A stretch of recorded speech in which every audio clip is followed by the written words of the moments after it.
Je recommande de partir à l'étranger, pas forcément en Australie, hein, même la Thaïlande, je dirais, ou même à Bali, ou je ne sais où. Hein, mais je pense qu'il y a plus d'ouverture à l'étranger, c'est mon point de vue, hein, parce que moi j'étais un globe-trotter. J'ai trouvé un petit peu ce que je recherchais ailleurs. C'est pas permis à tout le monde. Il faut avoir le mental, il faut avoir l'énergie, il faut avoir l'envie, Et puis c'est vrai, la langue n'est pas donnée à tout le monde. Puis aussi, il faut fréquenter les gens du milieu, quoi, du pays. Il ne faut pas rester avec les gens de ta communauté parce que tu ne vas pas apprendre. La vie n'est pas facile, hein, quand on est à l'étranger tout seul, sans famille. C'est vrai que dans les pays asiatiques, ouais, effectivement, avec une retraite normale, tu arrives. Open! Let's go!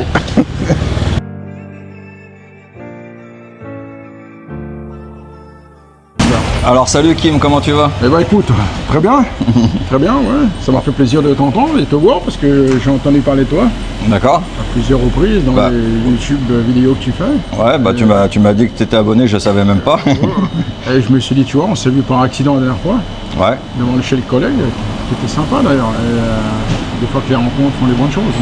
C'est ça. Non, c'est cool. Donc dis-moi Kim, t'es arrivé en Thaïlande quand là? Je suis arrivé en Thaïlande il y a une semaine. Ok. J'ai passé 3 jours à Bangkok et là, donc je suis à Hua Hin. C'est un endroit que je ne connaissais pas d'ailleurs. J'ai fait pas mal d'endroits sur la Thaïlande. Mais ici, c'est sympa parce que c'est vachement ouvert. Il n'y a pas beaucoup de monde en fait ici, je dirais même. En ce moment, c'est un peu quiet comme on dit en anglais. Mais Bah là, surtout là, en fait, c'est la saison basse qui commence. Après son crâne, les gens sont partis. c'est ça, ouais. Mais c'est agréable. C'est une ville qui est agréable, c'est charmante en plus. Je veux dire, il n'y a pas beaucoup de passages, il n'y a pas de voitures, il n'y a pas beaucoup de scooters comme on voit dans les autres villes. Mais non, tous les gens sont agréables. Sympa, il y a beaucoup de Français, à ce que je vois. T'as bougé un petit peu, t'as découvert un petit peu la ville ou pas du tout? J'ai juste fait un petit peu la ville, vite fait, bien fait. Ouais. Et moi, je suis quelqu'un qu'en général qui... Voilà, quand je vais quelque part, je ne sais pas trop faire les trucs touristiques. Ouais, d'accord. Ok. C'est plus sport, découvrir un peu les restaurants autour, et puis les gens, quoi. Et puis la ville en elle-même. Mais pas trop dans le guide touristique, machin. Ouais, je vois. Mais bon, chacun son point de vue. Hein. C'est sympa. Et t'es venu combien de fois alors en Thaïlande?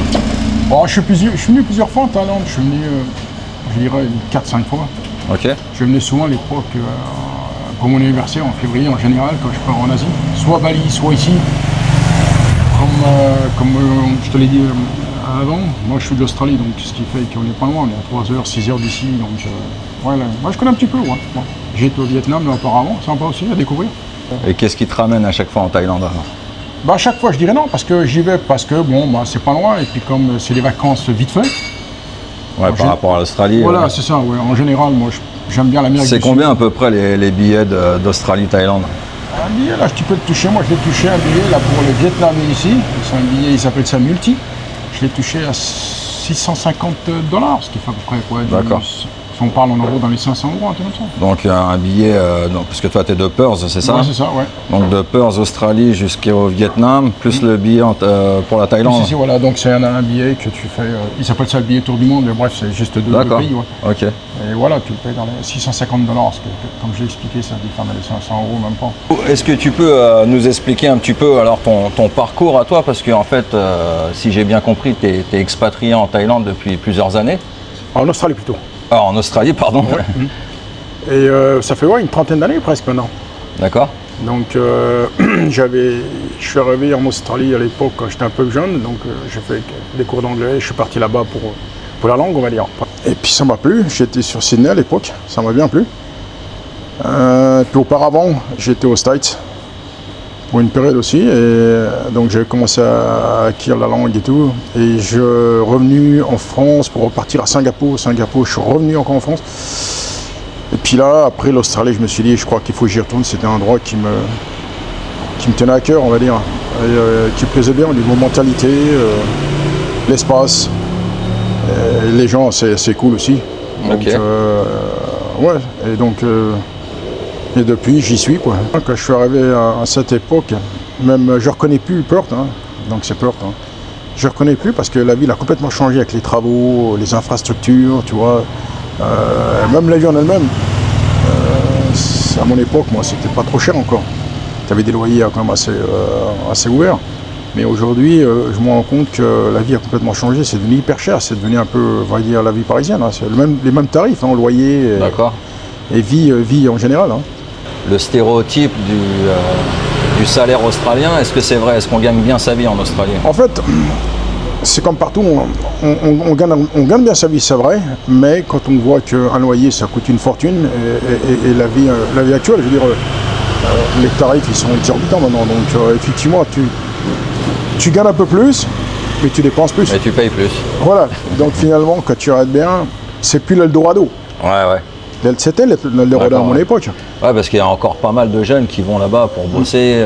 Justement, je pense qu'ils pensent encore que c'est l'Eldorado. Est-ce que tu penses que ça vaut le coup encore? Non, moi, c'est vrai que si je prends un jeune aujourd'hui qui vient d'un milieu rural en France, je lui recommande, je recommande de partir à l'étranger, pas forcément l'Australie, hein, même la Thaïlande, je dirais, ou même à Bali, ou je ne sais où. Hein, mais je pense qu'il y a plus d'ouverture à l'étranger, en général, qu'en France. Ouais. C'est mon point de vue, hein, parce que moi j'étais un globe-trotter, et effectivement j'ai trouvé un petit peu ce que je recherchais ailleurs, mais encore une fois, c'est pas permis à tout le monde. Tu vois ce que je veux dire? Il faut avoir le mental, il faut avoir l'énergie, il faut avoir l'envie, Et puis c'est vrai, la langue n'est pas donnée à tout le monde. Et puis souvent les gens font abstraction à la langue parce que se disent « Oh ouais, mais ça parle anglais, mon anglais il est pourri », mais il n'y a pas d'anglais pourri ou français pourri ou italien pourri ou je ne sais quelle langue. Si tu veux, il faut que tu fasses des efforts, finalement c'est ça. Il faut que tu donnes la peine et puis il faut te dire voilà, donc je suis là parce que j'ai un objectif. Et puis je pense que la langue c'est pas une barrière. C'est comme tout, je pense que bon.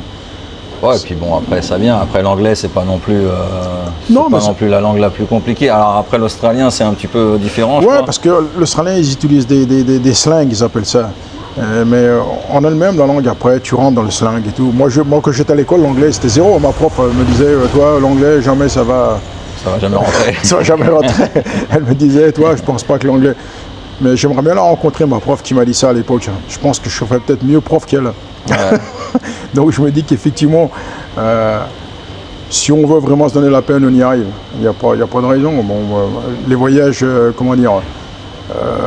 portent ses fruits à la fin. Donc, mais aussi, il faut fréquenter les gens du milieu, du pays. Il ne faut pas rester avec les gens de ta communauté parce que tu ne vas pas apprendre. Ouais, c'est clair. Donc moi, je pense que si on veut apprendre une langue, il faut se diversifier. Il faut rentrer dans un milieu où tu veux vraiment faire un effort d'apprendre quelque chose. Autrement, tu n'y arriveras jamais. C'est pas en restant avec les Français ou je ne sais quelle nationalité que tu vas apprendre la langue. C'est comme des gens qui viennent ici, des expats qui essaient de prendre le thaï. Je sais que le thaï, c'est pas l'anglais.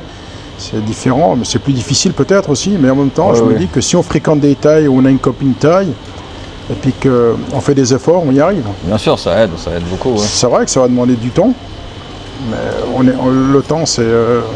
on a tous le temps. On en a, ouais, voilà. On a du temps. Autant l'utiliser à bon escient. Exactement, donc c'est pour ça que je me dis qu'il ne faut pas se mettre de barrière dans la vie. C'est comme tout. Il faut être ouvert et puis se donner la chance de pouvoir s'exprimer.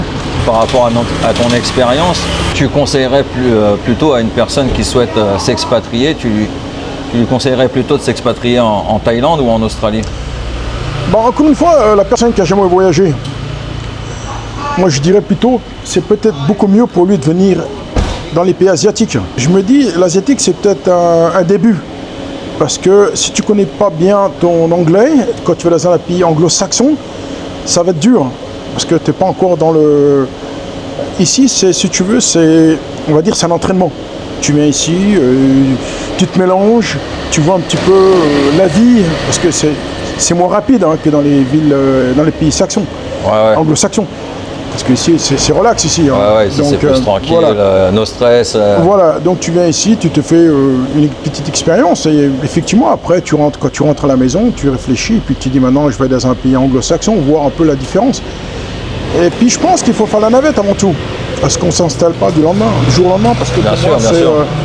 C'est ce que je conseille à chaque fois moi, aux personnes qui souhaitent s'expatrier. Je leur conseille de venir plusieurs fois en vacances en Thaïlande avant de venir avant de venir s'expatrier pour voir si le pays convient s'ils se sentent à l'aise. La mentalité, le climat, voilà, c'est important. Parce que la vie n'est pas facile quand on est à l'étranger tout seul, sans famille. Surtout qu'une personne qui est très famille a du mal à partir de son pays natal. Un cocon, quoi. Ouais, c'est parce que bon, on est attaché à la famille, mais comme on dit, il faut se faire son petit chemin. Je veux dire, tu peux pas t'attacher à toute ta famille toute ta vie, parce que finalement, si tu penses qu'à la famille, tu vas plus bouger. Ouais. Tu te mets des contraintes, et puis finalement, tu vas louper le train, et puis tu vas te dire, merde, j'aurais su, après c'est trop tard, quoi. Donc moi, c'est ce que je conseille à tous ces jeunes d'aujourd'hui, c'est que si vraiment ils ont envie de partir à l'étranger, qu'ils aillent en vacances à plusieurs reprises, découvrir, rentrer à la maison, après, retour, et puis faire le point. Est-ce qu'ils veulent vraiment faire? Est-ce que c'est ce qu'ils veulent faire ou pas? Mais il ne faut pas prendre des décisions à la vite fait. À la hâte. Quoi. À la hâte, à l'arrache, et se dire, oh là... Et puis savoir aussi où s'installer, parce qu'il y a des gens qui disent, je veux m'installer en Thaïlande, mais ils ne savent même pas à quel endroit, quoi. C'est vrai. Et moi qui a fait le tour un peu de la Thaïlande, bon, c'est pas évident. Toi, tu te verrais, alors, je sais pas si toi, tu as une envie d'un jour de t'expatrier, mais par exemple, si tu voudrais t'expatrier en Thaïlande, tu te verrais plutôt où, toi? Je sais pas, c'est ça le problème. C'est que j'ai aucune idée. En fait, je connais pas la Thaïlande personnellement. C'est comme on disait tout à l'heure. Quand on vient en vacances, on voit la plage, on voit la ville, on voit quelques bricoles autour. Mais finalement, ça reste des vacances. Ça reste des vacances parce que. Mais je veux dire, dans ce que tu as vu, toi, tu as quand même fait plusieurs villes en Thaïlande. Je pense que. Qu'est-ce qui t'a le plus plu où est-ce que tu te verrais le plus vivre? Je pense que Koh Samui est ici peut-être. D'accord. Ces deux villes-là. Koh Samui, c'est sympa. Mais ici, c'est la tranquillité. C'est la tranquillité ici, ce que j'aime. Il n'y a pas de circulation, il n'y a pas de scooters envahissants comme on voit dans d'autres villes. C'est important. La pollution, il n'y en a pas tellement. Moi qui aime le sport, justement, c'est un plus ici parce que tu peux courir, il n'y a pas de pollution, c'est cool. Ça, j'aime bien par contre. Ouais. Mais c'est vrai que quand tu viens de Bangkok ou tu vas dans d'autres villes, là, polluées, c'est vrai que tu n'as pas envie d'y rester, ça c'est clair. Le jour où je suis arrivé ici, je trouvais vraiment bizarre comme ville. Je trouvais qu'elle était pas... c'est pas trop grand, c'est pas trop petit, c'est l'idéal à mon avis. Et puis on s'en retrouve vachement facilement ici. Puis si on aime la tranquillité, je pense qu'effectivement ici c'est bien. Par exemple les bars, les boîtes, machin, ça se termine de bonne heure, je crois, vers les coups d'1 heure, un truc comme ça. Il y a en fait Hua Hin, comme c'est un peu, c'est pareil, c'est un petit peu à part en Thaïlande, comme c'est la ville royale, c'est la ville du roi. Ouais, c'est ça, j'entends. En fait, il y a des restrictions plus strictes qu'ailleurs en Thaïlande. Donc tu arrives quand même à trouver certains bars qui ferment à 4-5 heures du matin.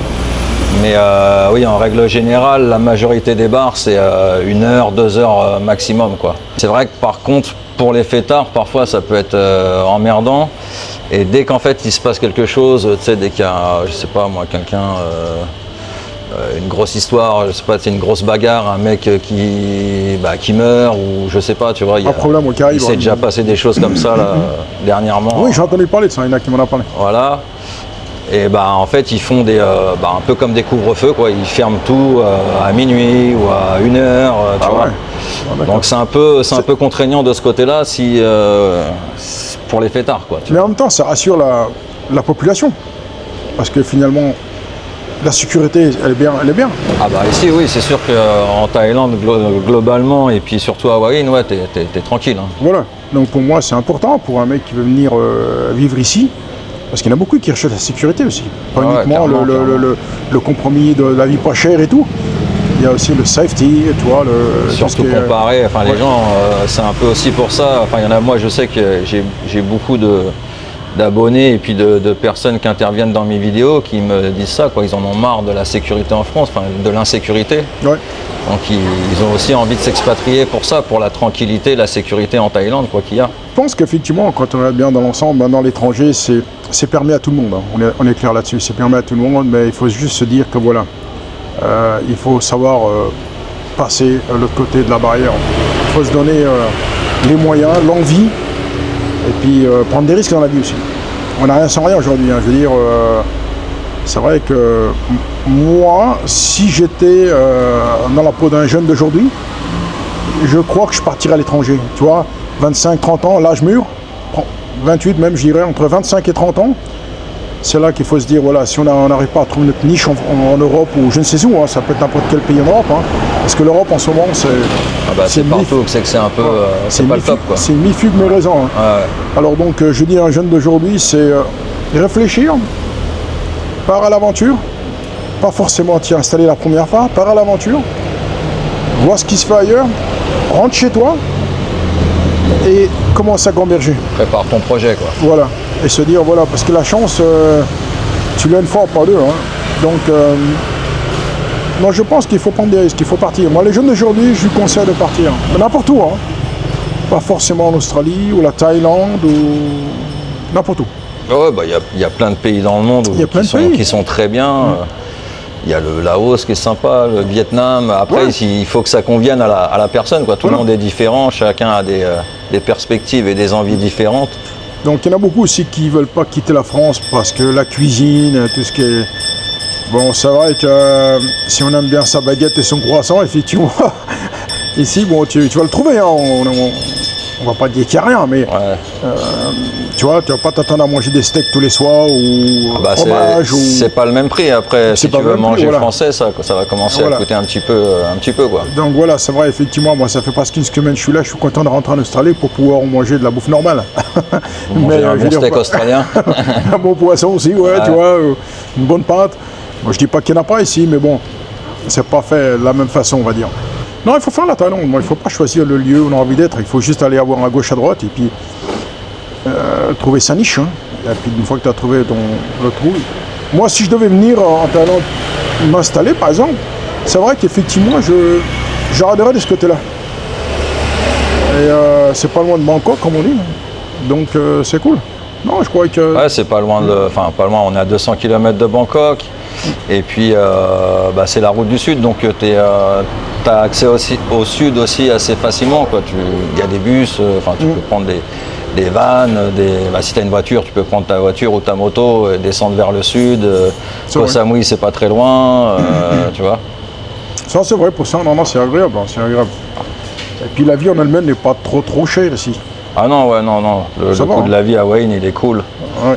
C'est vraiment pas excessif par rapport à certaines villes ou certains coins. Pour comparer l'Australie à la Thaïlande, on va dire que c'est vrai que moi j'ai choisi l'Australie à l'époque, j'étais jeune et tout, et puis chercher autre chose. Mais la Thaïlande, je pense, c'est sympa quand on arrive à l'âge de maturité. Tu vois, la maturité, c'est peut-être bien de venir ici. Mais moi, je sais pas. Moi, je me donne du temps. Niveau business, c'est plus compliqué aussi en Thaïlande. Je pense qu'en Australie, c'est beaucoup plus simple pour pouvoir travailler, etc. Effectivement, quand tu viens avec les visas qu'il faut, en Australie, tu peux faire de l'argent. C'est vrai, il y a de l'argent à faire. Mais la vie est complètement chère aussi. Donc maintenant, il faut savoir... la position, si tu veux retraiter, je pense que la Thaïlande, ça vaut le coup pour un retraité. Mais si tu veux retraiter et tu veux aller en Australie, je pense pas que ça vaut le coup parce que tu n'auras pas les moyens. Ah ouais? Non. Pour un retraité en France qui veut aller en Australie... avec une petite retraite française... Tu n'arriveras jamais, non. Donc à moins que tu aies une retraite de 3 000 € par mois, je veux dire, je peux encore te débrouiller, mais la moyenne de retraite, c'est quoi? C'est 1 500 balles en France. Ouais, encore, il y en a, ils vivent avec 900 balles, 1000 balles... Donc 900 balles, non. Je pense que c'est la Thaïlande pour ça. Moi-même qui est australien, qui vit en Australie. Tu as la nationalité australienne maintenant? Ouais. D'accord. Ouais, ça fait longtemps. Donc tu as double nationalité, française et australienne? Ouais, c'est ça. Okay. Alors donc pour moi, c'est même avec un salaire que je fais en ce moment, tu vois, je fais pas de grosses folies, mais si tu as une retraite, non. Ne compte pas venir vivre en Australie en retraite, non. Tu n'arriveras jamais. C'est trop cher. Mais c'est vrai que dans les pays asiatiques, effectivement, avec une retraite normale, tu arrives. Bien sûr. Aucun doute. Tu peux très bien vivre avec 1 500 € en retraité ici, on va dire t'es royal, mais t'es bien, quoi. Tu vis 3 fois mieux qu'en France, quoi. Effectivement, en France, c'est vrai qu'avec une retraite... les gens qui ont une retraite comme ça de 1 500 balles, ils font rien, les pauvres. Une fois qu'ils ont payé leur loyer, leur facture, payé leur bouffe, ils se font peut-être un resto dans le mois, et puis ça y est, c'est fini, quoi. C'est limité, ouais. C'est dingue, hein. Alors qu'ici, tu peux bouffer au restaurant tous les jours. Tu peux sortir le soir, aller boire une petite bière avec les copains, C'est tu vois vrai. ce que je veux dire, sans te ruiner. Après, c'est un choix personnel. Hein. C'est un choix personnel. Hein. Chacun voit midi à sa porte, comme on dit. Hein. C'est ça, exactement. Après, ça tient qu'à chacun, quoi. Oui, voilà. Donc, c'est vrai que les jeunes d'aujourd'hui, si je dois donner un dernier conseil, c'est pars à l'aventure et vois ce qu'il en est. Et si ça te plaît, réfléchis bien et prends l'initiative. Soit tu pars, soit tu pars pas. Mais il ne faut pas trop cogiter, quoi. Il ne faut pas trop cogiter, il ne faut pas trop chercher, il faut pas... Parce que les années passent tellement vite aujourd'hui, après tu te dis merde, j'aurais su, mais après avec le recul, tu te dis bah ouais, c'est trop tard. Je le sais parce que moi j'ai des amis à moi avec qui j'ai grandi et tout, et ils me disaient toujours t'as de la chance. Je dis non, c'est pas la chance. Il faut se faire une idée et puis il faut se dire voilà ce qu'on veut dans la vie. Se donner les moyens. Moi ça a toujours été les voyages, donc j'ai jamais été stable dans ma vie, même dans mon boulot, dans ma vie professionnelle. J'ai toujours changé de boulot parce que j'aimais les risques, j'aimais l'aventure, j'aimais... les voyages, c'était comme ça, c'était pareil. C'est comme le boulot, il faut savoir changer, il faut savoir prendre des risques, il faut se dire que voilà, tu sais pas ce que tu as ici, mais tu sais pas ce que tu as non plus ailleurs. Donc voilà, si tu franchis pas la barrière de l'autre côté, tu vas jamais découvrir qu'il y a mieux ailleurs. Donc voilà. Mais il faut jamais se mettre des barrières devant soi, il faut jamais. Il faut toujours laisser entrevoir les choses ouvertes et puis se dire qu'il y a une option, il y a une possibilité. Et puis moi je suis positif dans tout ce que j'entretiens dans la vie. Hein. C'est parce que je me dis que tout est possible. Tout est possible. Et puis des fois tu fais des bonnes rencontres et puis les rencontres, tu vois, t'ouvres les portes. D'autres choses. Ouais, voilà. Ça, c'est comme le casino, ça. Hein. Je veux dire, t'es joueur ou t'es pas joueur. Et pour moi, je le vois un petit peu comme ça. Bon, je vais quelque part.